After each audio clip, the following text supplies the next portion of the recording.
Hi, this is Maura from Get Kids to Behave, and today we're going to look at a simple lesson that really shows how consequences make kids better. Now, if you happen to have kids who are fear-based and shy and timid, then you may not need this strategy. The thing for your kids would be to encourage them to be more silly, more careless, more self-expressed. But for the kids who are exhibiting very difficult behavior problems, and if you're someone who is really against consequences, I encourage you to really consider looking at them in a new way. Here we go. So the three little kittens, they lost their mittens and they began to cry. "Oh, mother dear, we sadly fear our mittens we have lost." Now look at their faces. They're a little concerned, possibly a little bit of a healthy fear there. In the mom's face, that look, do you have that look? If you do not have that look, and your kid's behavior has gotten very out of control lately, this is an important thing to learn that I could help you with. Now, you might think, whoa, this is fear-based. I don't want to have that anywhere inside of how I raise kids. And I agree that, past examples in history for so many of us where parents typically used toxic levels of fear and have caused, trauma for so many people, that has caused us to want to veer into the total opposite 180 approach of using zero of any kind of healthy levels of fear at all. And I'll just ask you, how's your kid's behavior? And let's just be open-minded and see how consequences affect the growth of children's character. Here we go. So, she is reprimanding them a bit, and she says, "What? You lost your mittens, you naughty kittens." Of course, I do not agree with the name calling at all. Now here's the consequence. "Then you shall have no pie."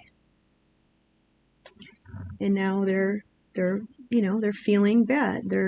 It's okay. It's okay to let kids feel bad, to experience and deal with the consequences of their actions.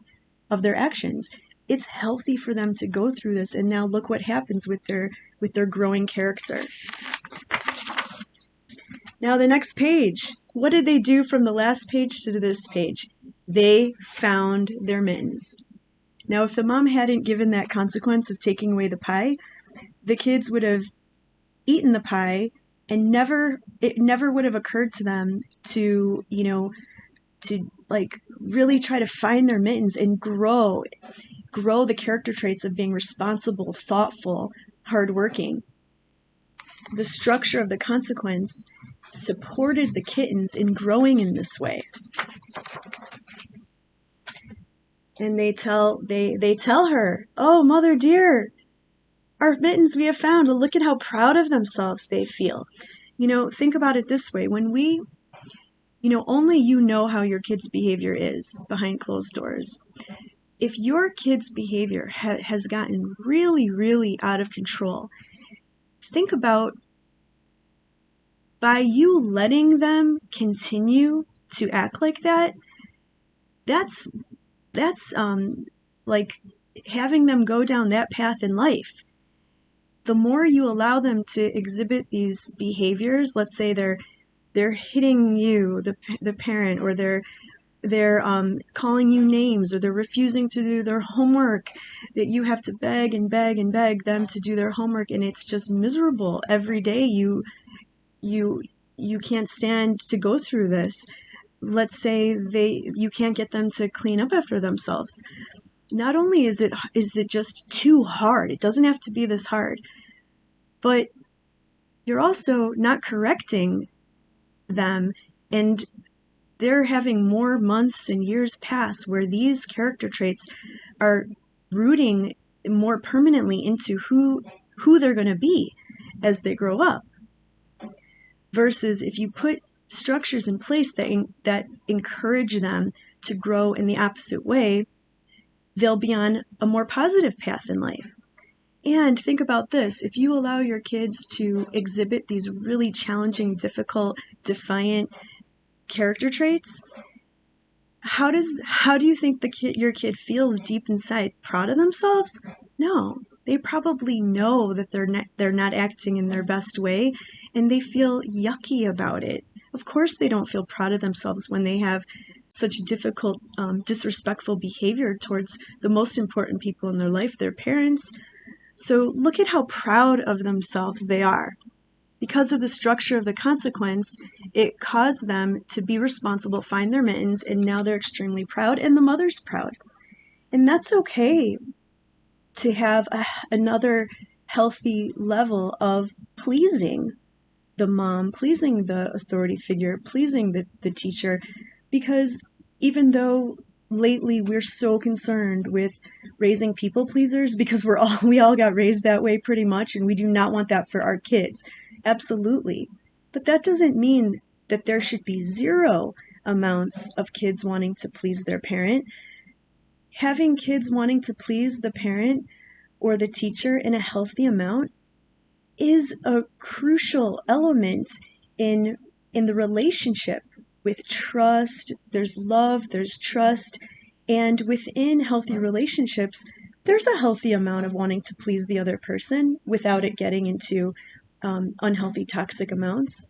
So we don't have to throw the baby out with the bathwater when we are trying to avoid mistakes from the past in our current techniques with kids. So they are pleased that they pleased her, and she's pleased with them, and that's okay. Now look at here, lots of bonding, snuggling, closeness, and now she's giving them the pie. Now, the three little kittens, they put on their mittens and soon ate up the pie. What's the rule being broken here? They're not being responsible with making sure that the mittens are clean. They're being careless with getting, juicy, sticky pie all over their washed mittens. So the mom cleaned and washed them, and they're not showing that they have a consideration for that or a thoughtfulness for that.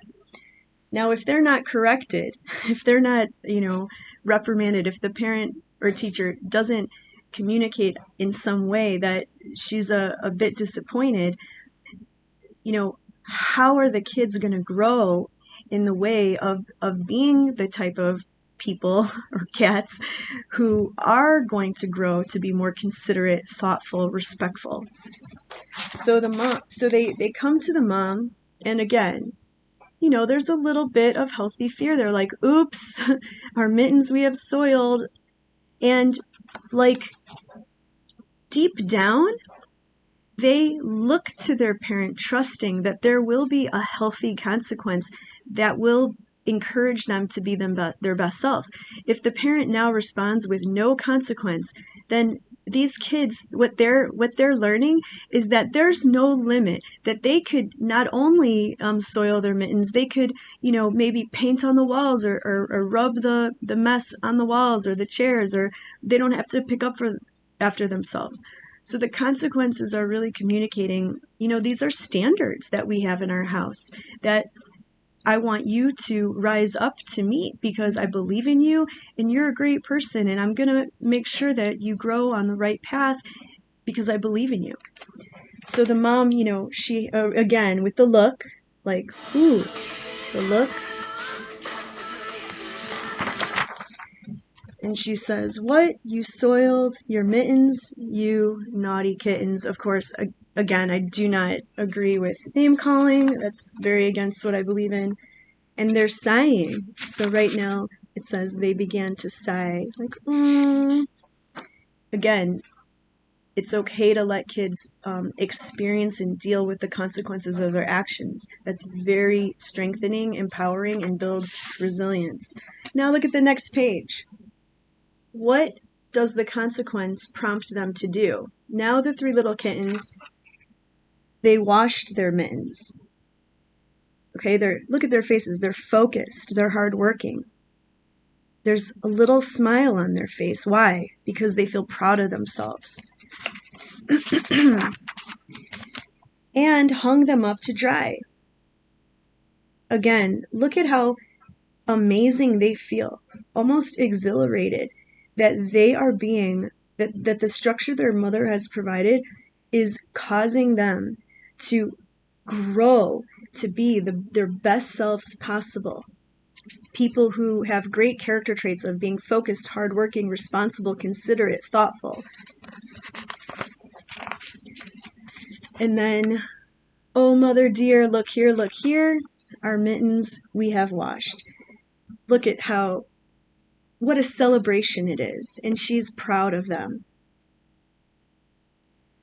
So if you have any questions about, here she praises them, you darling kittens, and she rewards them with a rat, because they are cats after all.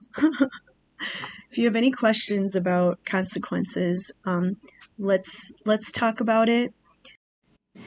You might feel like putting in consequences feels mean if you're not used to it, but when you see the fruitful, positive results in your kids, you'll see that it is a healthy thing to put in with kids whose behavior has gotten too out of control.